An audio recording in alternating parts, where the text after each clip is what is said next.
Yo, what's up guys, kembali lagi di channel Black Panther. Kali ini kita ingin membahas tentang sejarah sendal Jepang atau sendal jepit. Kita di Indonesia sering menggunakan sendal Jepang atau sendal jepit karena dengan harganya yang murah dan mudah untuk digunakan di mana saja. Namun sangat jarang kita mengetahui sejarah mulanya penggunaan sendal Jepang. Jadi sendal Jepang itu adalah sandal yang berwarna-warni dari karet sintetis. Tali sendalnya yang berbentuk huruf V menghubungkan bagian depan dan bagian belakang sendal. Bagian bawah sendal umumnya rata, tidak memiliki hak, sedangkan bagian atas sendal tidak memiliki penutup. Jadi sejarah sendal Jepang telah dipakai selama ribuan tahun sebelum masa sekarang. Terbukti dengan penemuan gambar sendal di lukisan dinding Mesir kuno dari 4000 sebelum Masehi. Jadi ini sepasang sandal yang ditemukan di Eropa terbuat dari daun papirus dan diperkirakan berumur sekitar 1500 tahun. Jika kita bayangkan sandal Jepang, maka yang kita pikirkan bahwa sandal tersebut dari Jepang. Memang iya loh, sandal tersebut dari Jepang. Tetapi versi awal sandal Jepang tersebut sudah ada sejak Mesir kuno. Namun bahan yang digunakan pada masa itu berbeda-beda. Contohnya ini adalah sandal Mesir kuno terbuat dari papirus dan daun palem. Beda negara, beda bahan yang digunakan. Orang Masai di Afrika memakai sandal dari kulit mentah. Di India, sandal tersebut dari kayu. Di Cina dan Jepang, jerami padi digunakan untuk membuat sandal jepit. Daun tanaman sisal digunakan untuk membuat jepit sandal di Amerika Selatan, sedangkan penduduk asli Meksiko menggunakan tanaman yucca. Kepopuleran sandal Jepang diperkirakan berawal dari tentara Amerika Serikat yang membawa sandal jepit milik tentara Jepang. Pada masa itu, sandal tersebut terbuat dari ban bekas. Setelah itu, masyarakat di Amerika Serikat mengembangkan berbagai kreasi sandal jepit berwarna-warni. Bahkan sandal jepit menjadi tren bagi masyarakat pesisir seperti di California. Tahun 1962, Brazil pun meluncurkan Havanias, yaitu sandal jepit rancangannya yang masih populer hingga sekarang di seluruh dunia, bahkan di Indonesia. Nama yang mengandung unsur Jepang. Sandal jepit memiliki banyak sebutan di negara-negara lain. Jika dilihat dari asal kepopulerannya, yaitu saat digunakan tentara Jepang, maka banyak nama sandal jepit yang mengandung unsur Jepang. Di Kroasia disebut Japanke, di Malaysia menyebutnya selipar Jepun atau selop Jepang. Di Polandia disebut Japonki, lalu di Selandia Baru dikenal sebagai Jandals, yang merupakan singkatan dari Japanese Sandals. Dan di Yunani dikenal dengan sebutan Sagionares yang diambil dari bahasa Jepang, Sayonara. Sejarah penggunaan sandal dalam ruangan di Jepang.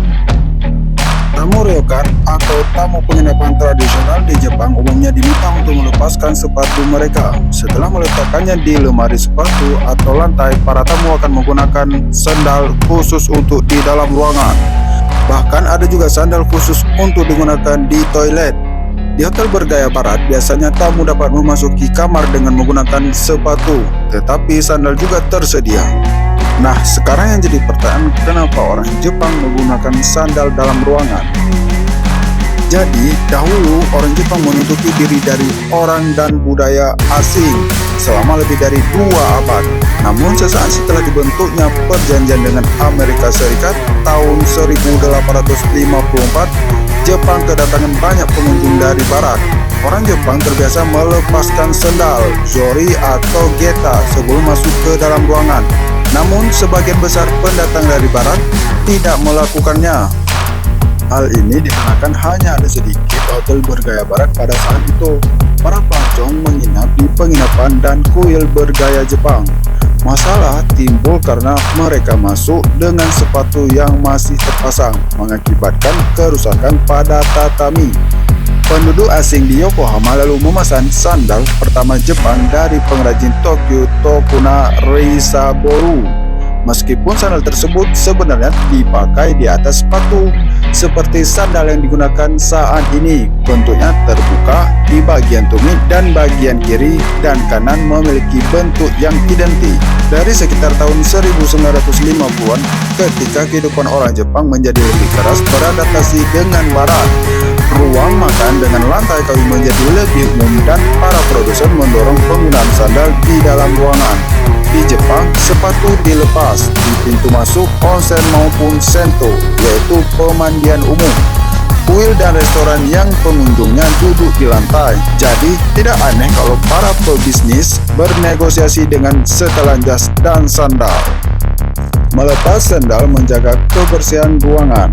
Ada yang mengatakan kebiasaan melepas sandal di Jepang sudah ada sejak sekitar tahun 2000 yang lalu, dan ada gulungan gambar dari periode Heian, yaitu 794 sampai 1985, yang menunjukkan bangsawan menerapkan kebiasaan tersebut di rumah mereka.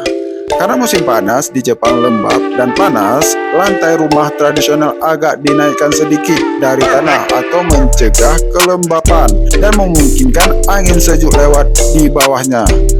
Di pintu masuk, orang melepas sepatu di tataki permukaan tanah sebelum masuk ke dalam rumah. Sepatu dalam ruangan di sekolah. Dari tingkat sekolah dasar hingga sekolah menengah, siswa di sebagian besar sekolah menggunakan sepatu dalam ruangan, yaitu uwabaki, saat memasuki gedung. Di sekolah kuil pada zaman Edo, yaitu tahun 1603 sampai 1868, anak-anak melepas sepatu mereka setelah mengalami peralihan dari bangunan sekolah kayu ke beton dan dari pakaian gaya Jepang ke Barat sekitar tahun 1930. Muncul ide penggunaan uwabaki agar anak-anak tidak bertelanjang kaki atau menggunakan kaos kaki tabi.